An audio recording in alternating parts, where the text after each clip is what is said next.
विष्णोरवतारम् आळिकत्तुं संहारम् कल्कि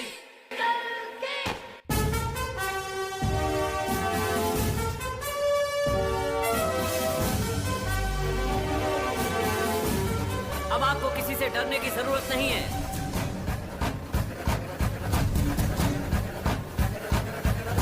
जो yes sir. Jeep तैयार है? हाँ सर।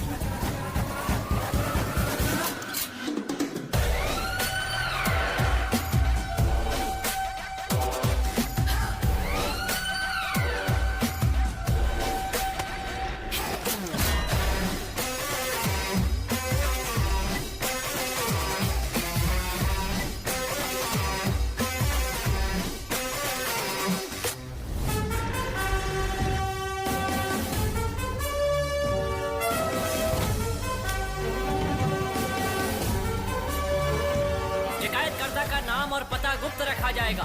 पब्लिक से हम सपोर्ट की अपील करते हैं। एक बात और ध्यान रखिए, आगे से अगर किसी ने आपको कोई धमकी दी तो। सुंदरम, बस करो। ठीक है सर।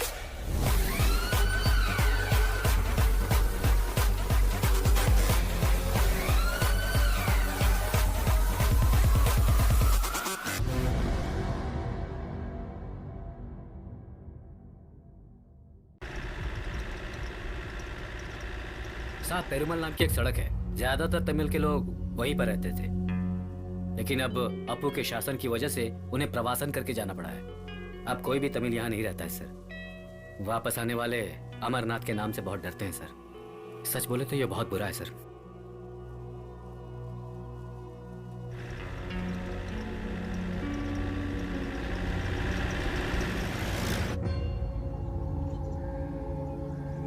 इस प्यारे से शहर को पापियों ने एक जंगल बना करके रखा हुआ था। जब से तू यहाँ पर शिकारी बन के आया है, ये लोग डर डर के भागने लगे हैं। पर इतना कुछ होने के बाद भी मैं ही हूँ जो तुम्हारे साथ अब तक खड़ा हूँ। अब तो नंजय कोटे के तुम ही राजा हो, तो प्रजा पे कुछ एहसान करो ना मालिक। हो सके तो थोड़ी सी हमें भी पिला दो मालिक। इस गांव में कोई मर्द नहीं है क्या राजेंद्र? मर्द क्या, और वो भी यहाँ पे? हाँ, थू। क्या पे?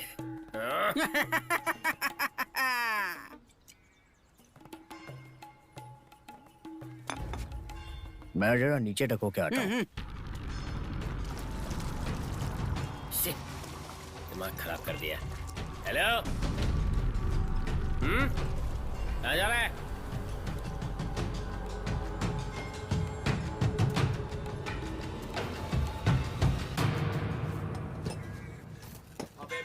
तैयार हो गया कि नहीं? हाँ भाई अभी तैयार करने लगा।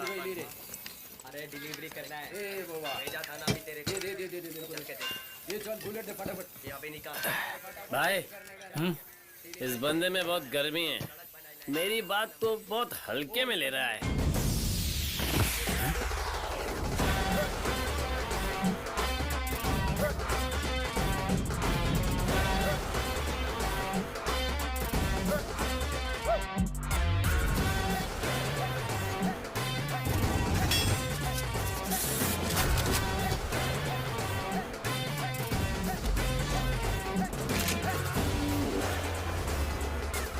अरे देख क्या रहे हो, इसे हॉस्पिटल लेकर जाओ।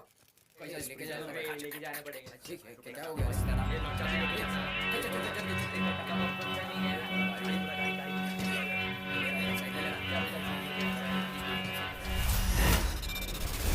सर आप क्या सोच रहे हैं? हाँ?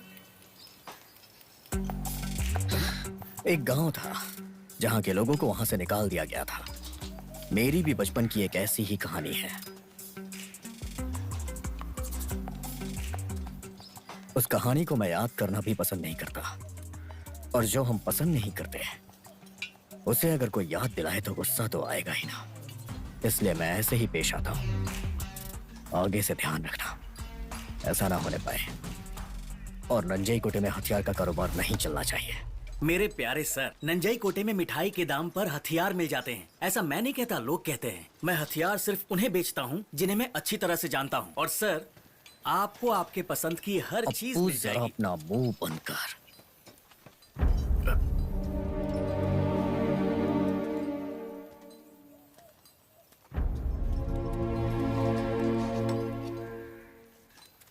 9 mm कोल्ट है, Italian made, light weight, metallic finish.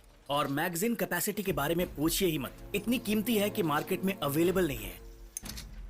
निशाना कभी चुकता नहीं है सर, अगर चाहिए तो गिफ्ट समझ के रख सकते हैं। मुझे खरीदने की कोशिश करोगे तो ये तुम पे चलेगी।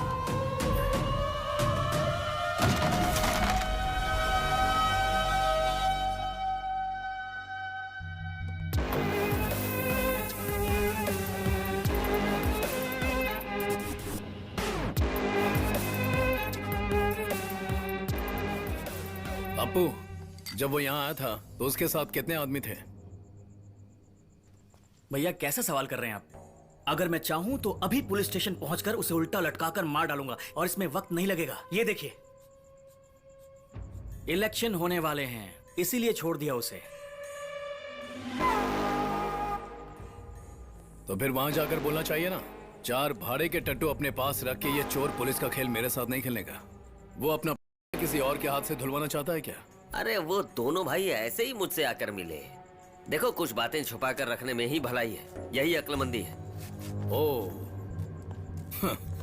अक्लमंदी की बात कर रहे हैं। अपने बदन पर ओढ़ने के लिए एक छोटा सा कपड़ा नहीं था तुम लोगों के पास? इतनी जल्दी भूल गया क्या? हाँ विजयानंद, तुम्हें वहां से लेकर यहां तक पहुंचाने के लिए मैंने क्या कुछ नहीं किया। एमपी, याददाश्त कमजोर हो गई तुम्हारी।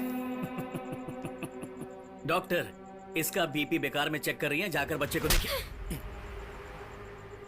तुम्हारे भाई के खिलाफ मैंने कभी कोई बात नहीं की है, लेकिन अभी जो यहाँ पर बैठा है वो मेरा बाप है, उससे इज्जत से बात किया करो।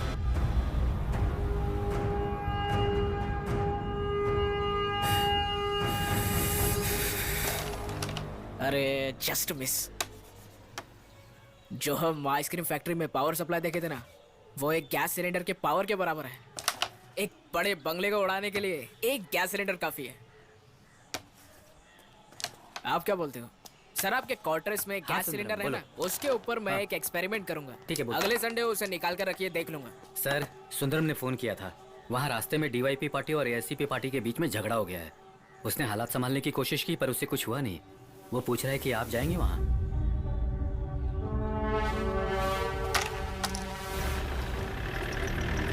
हटो हटो हटो, रास्ता छोड़ो।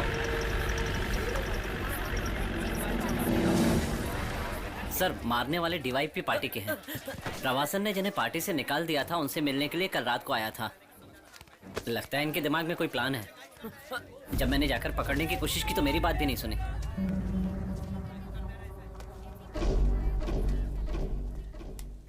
प्यारे देशभक्त नागरिकों, जब एक बेगुनाह आदमी को 2 गुंडे मिलकर मार रहे हो तो गांव वाले खड़े होकर तमाशा देखें, ये गलत है। एक जिम्मेदार नागरिक को कभी खड़े होकर तमाशा नहीं देखना चाहिए।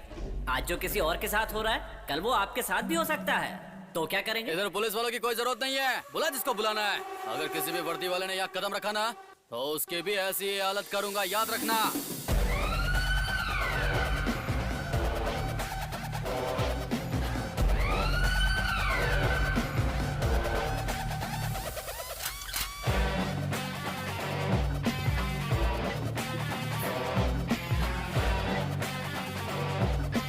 प्रिय नागरिकों, ये कोई मामूली हादसा नहीं है। अब आप लोगों के सामने असली तमाशा पेश किया जाएगा। गुंडागर्दी का समय अब समाप्त हो चुका है। कैसे? ये आप आगे देखेंगे।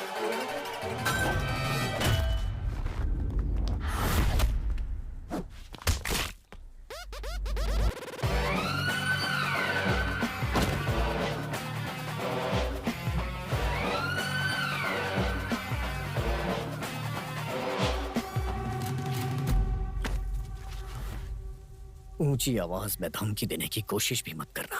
ऊंची आवाज सुनना मुझे पसंद नहीं। और रही मुझे धमकी देने की बात, तो तेरा बाप भी अगर दोबारा जन्म लेगा ना, तो भी कुछ नहीं हो सकता।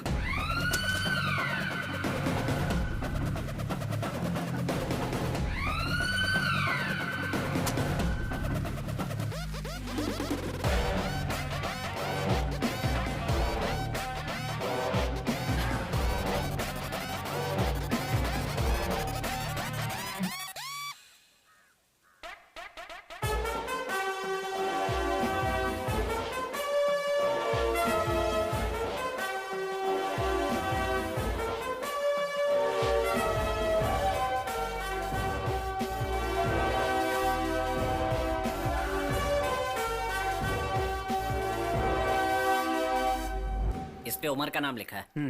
उमर को उठाओ। इस लेटर में लिखा है रसाक को उठाएंगे। इसमें भी लिखा है रसाक को उठाओ। बीजू को उठाने लिखा है। अब इसने क्या गुनाह कर दिया? उमर को उठाओ। लिखा है उमर को उठाने की हिम्मत है क्या? उमर, बहुत बड़ा सिर दर्द है सर। अगर तुम्हारे अंदर हिम्मत है तो इन सब को छोड़कर अमरनाथ को उठा के दिखाओ। लिखने वाले का नाम जोर से पढ़ना। एक लेटर पर भी किसी का नाम नहीं लिखा है सर। जिन जिन को उठाना है उनकी कंप्लीट डिटेल मुझे मिलनी चाहिए। हमारे पास उनकी कोई डिटेल नहीं है।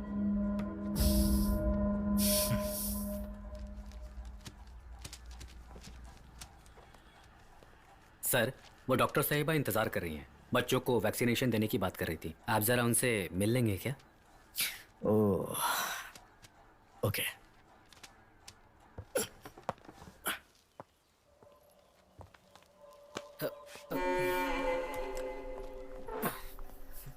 सर, मैं संगीता हूँ, डॉक्टर संगीता, हैदराबाद से हूँ। अमरनाथ मेरे कजिन हैं। वो यहाँ पर नहीं आ पाए तो उन्होंने कहा कि मैं आकर आपसे बात कर लूँ। मैडम, आप डरिए मत, जो भी है सर देख लेंगे। नंजन कोटे में आना ही आपकी गलती है सर। ये जो आप चोर और पुलिस का खेल खेल रहे हैं ना, अगर ये चलता रहा तो आप कहीं के नहीं रहेंगे। और आपके लिए अच्छा रहेगा अगर आप अमर के मामले में दखल अंदाजी ना करें। इस बात को आप अपने दिमाग में बिठा लीजिए। यही कहने आई थी।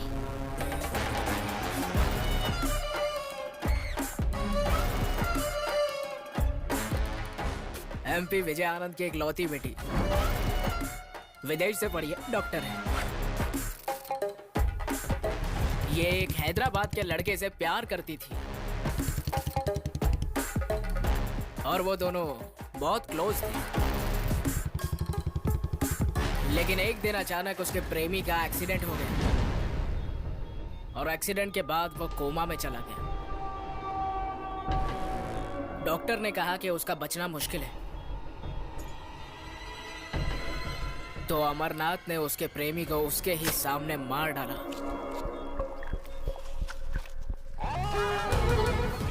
और प्रेग्नेंट हुई संगीता को यहाँ गांव लेकर आ गया।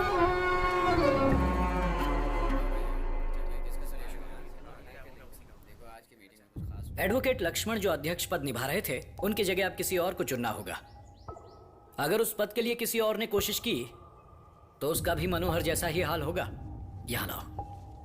जब पार्टी के लोगों को पार्टी में विश्वास ही नहीं है तो इलेक्शन से पहले एआईसीपी को अलग करने में ही भलाई है। तो फिर सब लोग सर्वसहमति से किसी एक व्यक्ति को अध्यक्ष पद के लिए चुनो, वही इलेक्शन लड़ेगा।